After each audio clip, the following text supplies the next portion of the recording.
Dahulu kala, di sebuah kerajaan Daha yang makmur dan sentosa, hiduplah dua putri yang sangat cantik. Mereka adalah Kandra Kirana dan Dewi Galuh. Tapi, meskipun mereka bersaudara, hati mereka berbeda. Chandra Kirana dikenal karena kebaikannya. Ia selalu menolong rakyat dan rendah hati.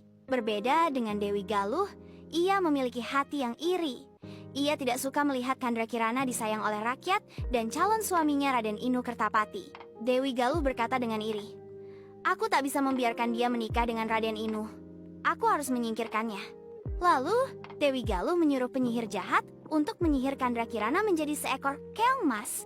Dan ia lalu membuang keong itu ke sungai. Berhari-hari, keong emas hanyut di sungai, hingga akhirnya terbawa arus ke sebuah desa. Di sana, seorang nenek tua menemukannya. "Keong ini indah sekali. Aku akan membawanya pulang," katanya.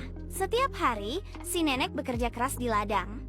Tapi anehnya, saat ia pulang, rumahnya sudah bersih, makanan sudah tersaji, dan pakaiannya dicuci rapi. Nenek heran, "Siapa yang membantuku?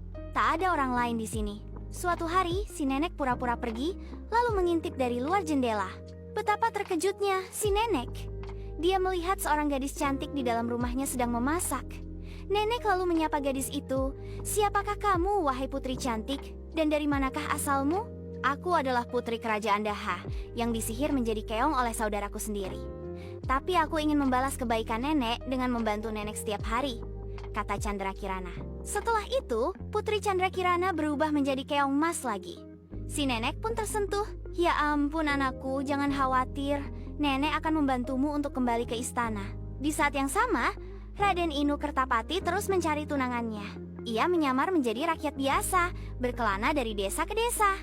"Aku yakin Chandra Kirana masih hidup," katanya dengan penuh harap. Takdir mempertemukan mereka. Raden Inu datang ke rumah nenek dan melihat Chandra Kirana yang sedang memasak.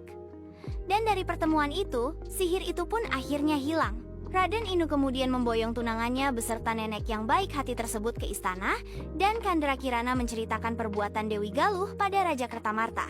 Dewi Galuh dihukum, sedangkan Raden Inu dan Kandra Kirana hidup bahagia bersama. Kebaikan hati dan kesabaran akan membawa kebahagiaan, sedangkan iri hati dan kejahatan akan membawa penyesalan. Sejak saat itu, keong emas menjadi simbol bahwa kebaikan, kesabaran, dan cinta sejati selalu akan menemukan jalannya.